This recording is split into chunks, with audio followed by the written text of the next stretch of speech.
রাজনীতিতে অন্য কোনো চাহিদার জন্য আসি নাই। আল্লাহর অসীম রহমতে বাকি চাহিদাগুলো, নিজে লেখাপড়া শিখেছি, কর্ম করেছি।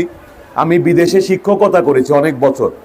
ইংল্যান্ডে, লন্ডনে একটা ইউনিভার্সিটিতে আমি ছাত্রদের পড়াইতাম, অন্যান্য ডাক্তারদের পড়াইতাম।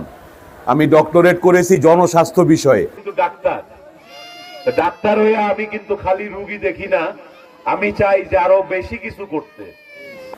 আমার লেখাপড়াটাও কিন্তু এই জনস্বাস্থ্য। আমি চোখের ডাক্তার হয়ে কিভাবে বেশি বেশি মানুষের কাছে, যে মানুষগুলো হাসপাতাল থেকে অনেক দূরে থাকে, তাদের কাছে কিভাবে চক্ষু সেবা পৌঁছানো যায়, এটা আমি বিশ্বের বিভিন্ন দেশের চোখের ডাক্তারদেরকে পড়াইতাম।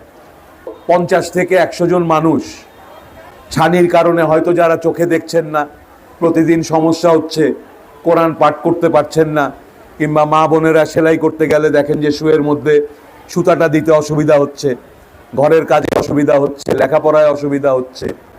তো আজকে এই যে হাজার খানেক মানুষ আমাদের এই এলাকার পার্শ্ববর্তী এলাকা থেকেও এসেছেন, আশেপাশের অনেকগুলো ইউনিয়ন থেকে অনেকে এসেছেন, এটাই প্রমাণ করে যে আমাদের এই বাংলাদেশে এখনো এই যে স্বাস্থ্য সেবা, মানুষের অসুখ বিসুখ হলে চিকিৎসা লাগবে, এটা কিন্তু আপনাদের অধিকার। রাজনীতি মানে খালি মিছিল করা, স্লোগান দেওয়া, এটা আমরা বিশ্বাস করি না। আমি এবং আমার দল বিএনপি, আমরা মনে করি জনসেবাই রাজনীতি। ভোট না দিলে যে মানুষটা আপনাদের এমপি হবে, তার আপনাদের কাছে কোনো দায় দায়িত্ব থাকে না। সেটা আপনার ভোট তার লাগে না এমপি হইতে।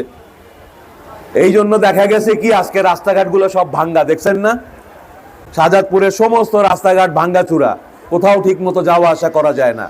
স্কুল কলেজে লেখাপড়ার পরিবেশ অনেকটাই নষ্ট হয়ে গেছে। এর কারণ হইল ভোট ছিল না।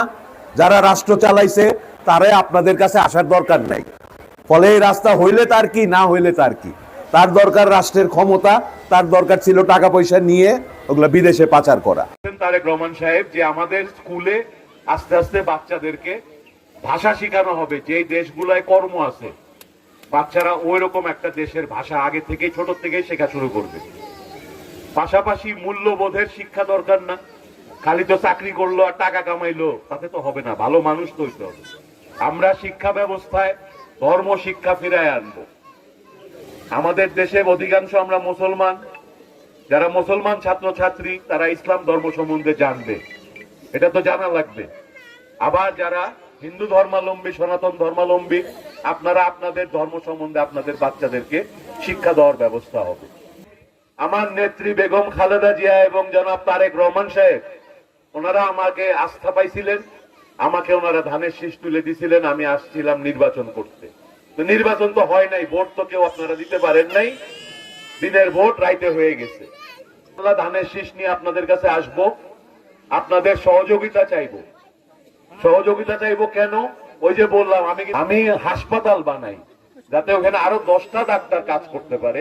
আমি একা রুগী দেখলে 5টা রুগী দেখতাম, ওই হাসপাতালে 10টা ডাক্তার মিলা 50টা রুগী দেখতে পারে। সরকারের তো অনেক ক্ষমতা, অনেক অর্থ, সেই অর্থগুলা তো রাষ্ট্রের, জনগণের। ওই অর্থগুলা যদি সঠিকভাবে কাজে লাগানো